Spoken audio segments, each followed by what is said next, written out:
Bonsoir mes anciens abonnés et mes nouveaux abonnés. Je vais commencer avec l'histoire dont j'ai écrit titrée Marassa, la partie 13. Avant de commencer, je vais faire une publicité. Les funérailles Sainte-Hélène donnent de bons services. Je vais vous donner le contact des funérailles Sainte-Hélène. Contactez ce numéro, contactez funérailles de Sainte-Hélène au numéro de 43 91 92 28. Les autres numéros sont 43 53 72 15 38 05 36 83 43 91 92 28 43 53 72 15 38 05 36 83. Ce sont ces numéros. Vous pouvez contacter ces numéros pour avoir plus d'informations aux funérailles de Sainte-Hélène. Merci. Je commence avec l'histoire dont j'ai écrit. Bois-Cercueil et ses soldats sont dans la salle où se trouve le livre de la vie. Le livre sacré s'ouvrit devant Bois-Cercueil. Il se prosterne devant le livre avec sa tête courbée, sa genou au sol. Les autres aussi font la même chose, se prosterner devant le livre. Des bougies sont allumées aux salles. Ensuite, des lumières viennent du livre de la vie. Il se brille toute la salle. Bois-Cercueil se transforme.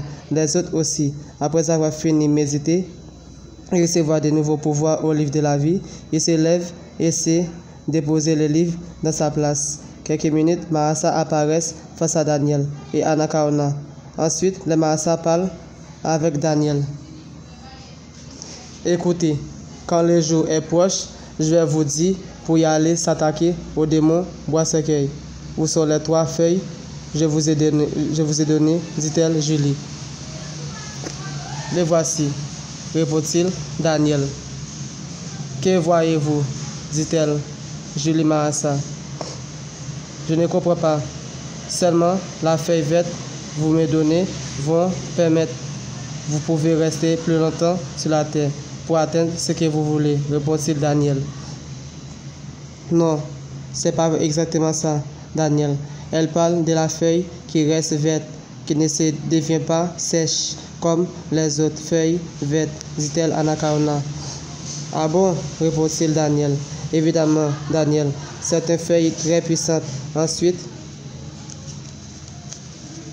spirituellement, mystique, cette feuille verte ne pourra pas sécher. Écoutez encore, Bois-Cercueil est intelligent. Il pourra saisir les 3 feuilles entre tes mains, dit-elle Julie. D'accord, je vais le faire comme vous m'avez dit, dit-il Daniel. Les Marassa se tiennent la main ensemble, se baissent au sol et se touchent le sol.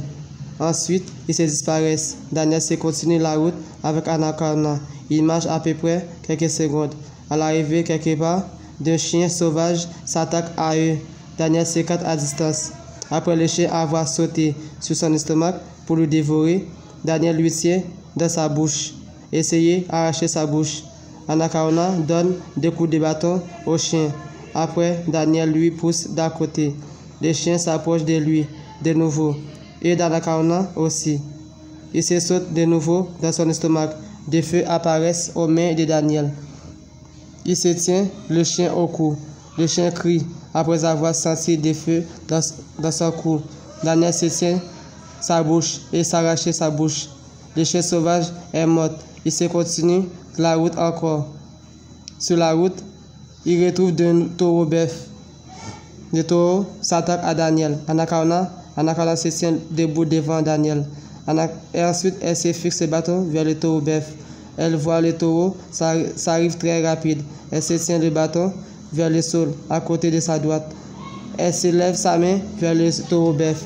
Des rayons soleil se rayonnent vers le bœuf.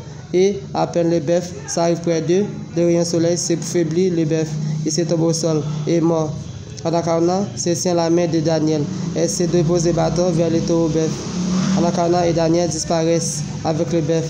Le démon Bois-Cercueil s'assit. Ensuite, le chalet emmène 2 jeunes garçons au chef Bois-Cercueil. Bois-Cercueil parle avec ce jeune garçon. Je vous laisse ça pour la 13e partie. Et pour la 14e partie, vous allez savoir ce que Bois-Cercueil va faire avec ce jeune garçon. Et aussi, Anacaona et Daniel qui avaient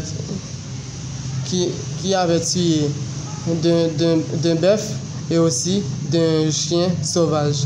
Merci pour tous ceux qui avaient suivi cette histoire. Et n'hésitez pas à partager cette histoire dont j'ai écrit pour m'aider à grandir. Merci, je vous aime tous.